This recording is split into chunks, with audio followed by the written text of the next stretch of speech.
It is said that in the 1980s in Korea, American soldiers had absolute privileges. They could take any woman they wanted for their own benefit. But today, a dishwasher injured one of them multiple times. Enraged and humiliated, the soldier tried to kill her. Just as he was about to strike the fatal blow, the girl grabbed a metal rod first.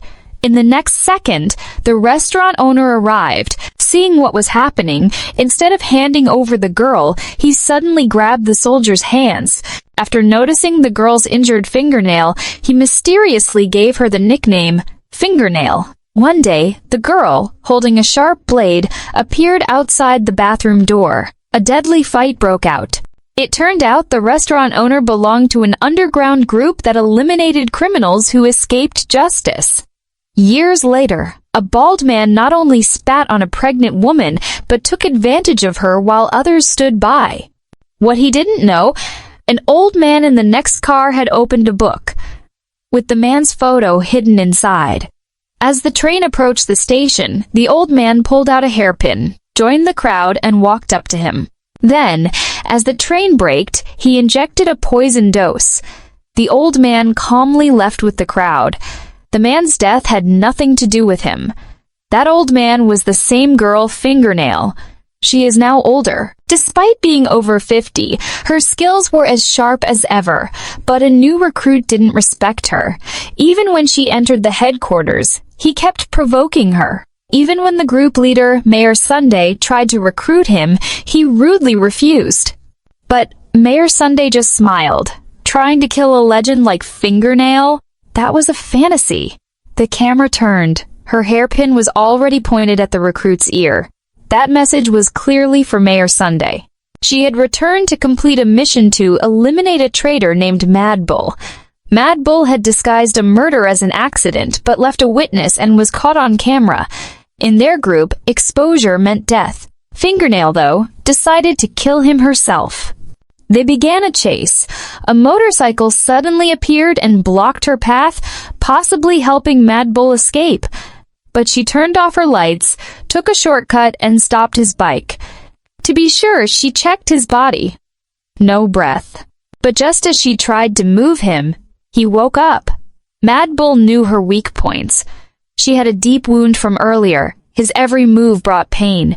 Even a simple throw almost left her paralyzed. He slammed her in the car, but before he could finish her, a new recruit who disrespected her earlier stabbed him. This new guy had a habit. He'd eliminate targets before the group could act. One day, he took out organ traffickers on his own. That got Mayor Sun's attention. When asked about it, he nearly cracked Mayor Sun's skull. Even after learning Sun's identity, he seemed unwilling to join.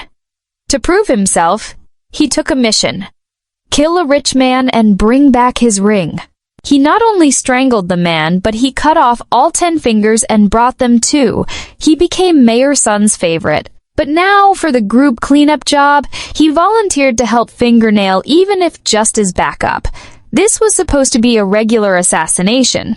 But just as the train arrived, the killer heard someone call out. He looked around, and a girl stood across the tracks. It looked like his daughter. She stared at the unconscious target on the train and instantly understood what was happening. He tried to explain, but her eyes were full of fear. Then, a wave of relief arrived.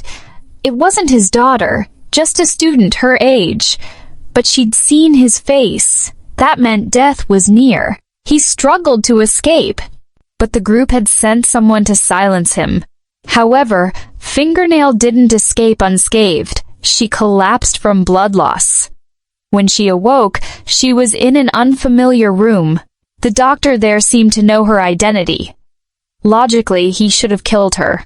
But days ago, she had helped his injured dog. He remembered her kindness. He was a vet, raising an 8-year-old daughter alone. As she watched him bandage her, Fingernail remembered how the restaurant owner once cared for her. She spared the vet. But on her way out, she ran into a colleague, Fighting Bull. It seemed he'd followed her since the night before, but instead of reporting her, he stayed silent. That night, he snuck into the archives. He found a case from 20 years ago. a middle-aged man was killed, leaving behind a 10-year-old boy. Fingernail was the killer. Could Fighting Bull be that boy? Meanwhile, unaware of the danger, Fingernail followed the vet. He did nothing suspicious. He only protested in front of a hospital every day. From his mother, Fingernail learned his wife had died during surgery, and the hospital never gave answers. As a favor for saving her, Fingernail threw fireworks into a trash bin, then distracted hospital staff and easily eliminated the director. To her surprise, the vet wasn't thankful, he was horrified. When his daughter vanished after a performance, his first suspect was Fingernail. She was confused. But after seeing the kidnapper's message, she realized it was her former colleague.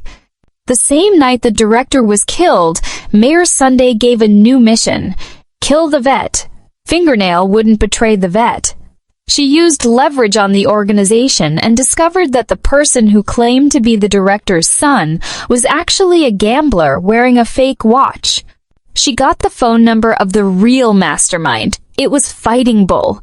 She offered her resignation to spare the vet's family, but he only sneered.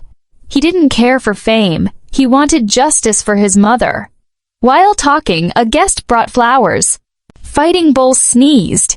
He had a pollen allergy. Fingernail instantly recognized him. He remembered being a boy with a pollen allergy, raised by a woman who once lived with them as a nanny. Fingernail herself. She had been ordered to kill his father and did so the day the boy came home.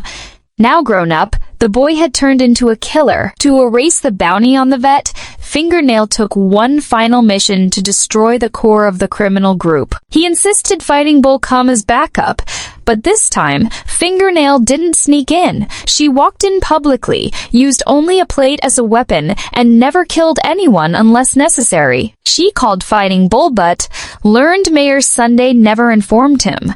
Luckily, someone from the group overheard and called Fighting Bull, who immediately came charging. He fought with enemies and killed them. He found Fingernail buried alive. With a face full of emotion, he saved her like a family member, not an enemy. Fingernail pushed him away to avoid the attack and then killed the attacker right away. He took her to a safe place. After returning, they both had dinner together. Apparently, they were at peace, but Fingernail poisoned him. He could not believe this betrayal, but she pushed him into the car and drove right into the deep waters. But she jumped right before the car fell. She then returned to the base. It was time to end Mayor Sun's crimes. She told the group to burn the place down. She is tired of killing so many people and getting her dearest ones killed by enemies. Now she could finally retire. But just as she tried to live peacefully with the vet's family, the vet's daughter was taken again. Only one man could have done it: Fighting Bull. Fingernail loaded up on weapons and headed to the hideout. Snipers fired at her car, but it was a decoy. She was already inside the building. She followed the sound of a child crying, but only to find it was a recording. The girl was in another building. With no time to spare, she jumped out a window, a dangerous stunt for any actor, let alone a 60-year-old woman. She reached the other building. Exhausted, she faced Fighting Bull. Bull used the girl as a human shield. He disarmed Fingernail. The girl was thrown at her, and Fingernail became defenseless. But Bull's eyes showed hesitation. Fingernail struck back. 2 quick shots. But Bull kicked the gun away. As the mercenaries argued, Bull opened the sack, and the hostage was inside. He knew Fingernail would recover fast. As Bull tossed the last strap aside, he smiled bitterly. He'd seen Fingernail spare others. Why was he the only one punished so cruelly? They fought again. The girl climbed to safety. It turned out Bull hadn't hurt her. He just placed her on a ledge. His father was abusive. His mother had died. Only Fingernail had shown warmth, even if fake.